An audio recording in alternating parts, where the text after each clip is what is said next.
I know you're a Shadow Warrior fan, mate. That I am.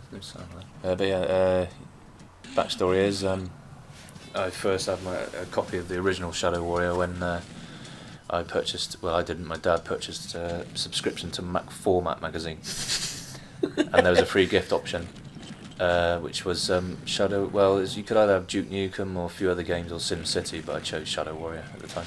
Ah, yeah, went for a 3D Realms option. Yeah. Good shout. Yeah, this came out in '97. I think a little bit after Duke Nukem 3D. We wanted to capitalise on the success of that and brought a bit of East and West culture together. Well, I remember this is part of the holy trinity of build engine games. I think there's this, Duke Nukem, and Blood. Yeah. I think this being the more Asian-inspired one, Duke Nukem being 80s action hero. Yeah, American. And Blood being horror. Well, yeah, it's full of nods and Easter eggs, nods to various things. It's just the humour in Shadow Warrior is more of a focus on humour actually in the game, more so than Duke Nukem, I thought. Yeah. A little bit of racist humour in there, a little bit of sexist humour in there, but it was humour nonetheless. Yeah, joke's a joke. Yeah, it was funny. Don't worry about that. So yeah, it was. It wasn't anything new because we had Duke Nukem already, and it was just. I just enjoyed the sort of Eastern feel to it, really. Yeah, I was obsessed with kung fu movies as a kid. So this was, although there's no kung fu actually in it, this was like heaven for me. And the fact that when you cut an enemy, they had properly like weapon-specific death animations. Yeah, it's just his quotes as well. The quotes he comes out with. just when you select sword, he just goes, "I like sword. That's a personal weapon." It's like, all you're doing is changing the weapon. You just selecting another weapon. And he laughs his tits off when he finds a bazooka. That sort of thing. It's just it's really funny. Yeah. I mean, if I remember rightly, the reception was slightly tepid to this. Yeah, definitely. I remember, they sort of said I didn't try anything new. It was fun, but it was stuff we'd seen before. But then I take issue with that because this was the first FPS that gave you alternate fire modes on weaponry. Yeah. And it was also the first, one of the first certainly, that let you ride in vehicles that had turrets on them. You can ride a tank in this game. I know, it's fun. And maybe they just wanted to take the same idea from Duke Nukem and make a more of a sort of Eastern feel to it, so it appeals to Eastern audiences. Maybe Duke Nukem was too westernised for. Well, see, I mean, Japan. this.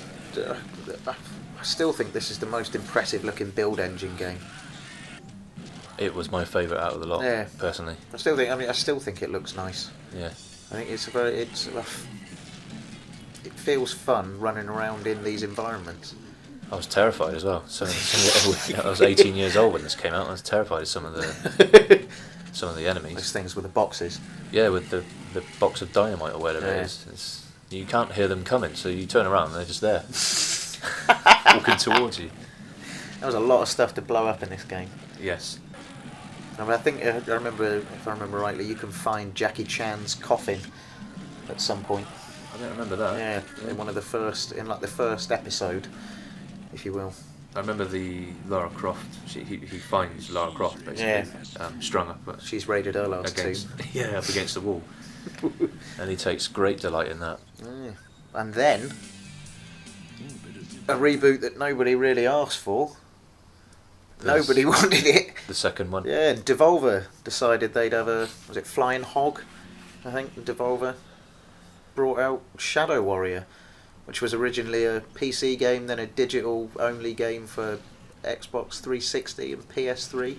Like a Stone Cold Stunner out of nowhere. Yeah, definitely. And well, it doesn't. Aside from the aesthetic and the fact the character's called Lo Wang, it doesn't really feel like a Shadow Warrior game.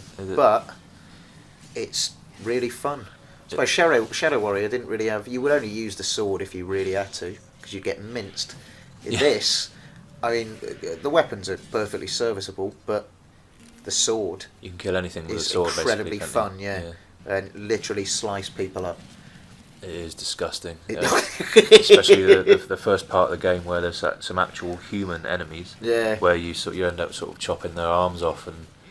Yeah. After that first level, humans only make a couple more appearances in it. Yeah. Which I thought was kind of criminal. The rest are sort of quite demons hacking them and up. stuff. Yeah. In it, It was a bit like the dance floor scene in Kill Bill. It was probably, in fact, actually thinking about it, it was probably supposed to be like that. For me, the second one, or whatever you want to call it, remake, reboot, it just didn't have that same humour to it. The first one was so much fun. It's got quips, one-liners, so I suppose it's got that, but the humour is a lot more safe. Yeah, they had to tone it down, I suppose. For better or for worse, no matter what your opinion on that, it is toned down. Yeah. But yeah, you said, I'm not sure whether it's supposed to be the same Lo Wang but younger, or because I know the story is effectively the same. It doesn't really approach the subject, does it? I think it's just brought into modern day. Maybe. Yeah. I mean, I think I must have used the sword for 90% of the campaign. It's just fun. Incredibly fun. You can just go to town on these morons. But yeah, no, I do watching it. I do remember missing human enemies after a while. It's weird because this, as much as I was a fan of the original, the second installment almost passed me by. I didn't even know it existed. I know, I had to tell you. Yeah. And all of a sudden they're bringing out a sequel to that reboot. And I reckon they must have, the developers must have noticed that people really enjoyed using the melee weapon because they put more in. Yeah. You can have one katana, 2 wakasashis. It'd be interesting to see if it keeps to the same sort of humour as the original one. Yeah. Because that is part of what made Shadow Warrior, in my opinion.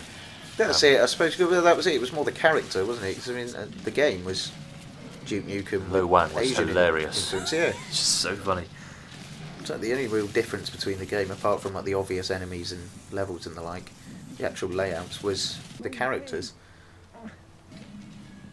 And then you have from the sort of clips we've seen already. This is what you're seeing on the screen now. I can't really visually. It does look very similar to the reboot, but with obviously much nicer graphics. Yeah. It just looks very nice. But I like wonder what it plays like. I like the Chinese-inspired weaponry. That looked like a sort of dragon on a firework launcher. Yeah. But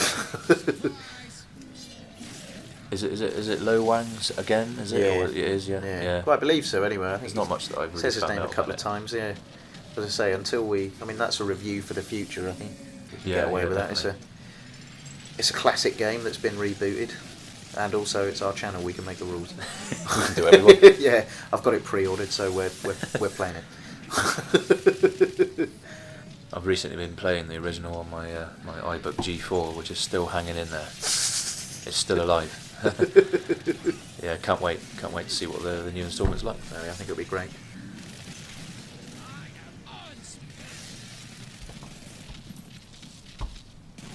It is written that no human tongue can pronounce a demon's name. Try me. All right, my name is Hoji.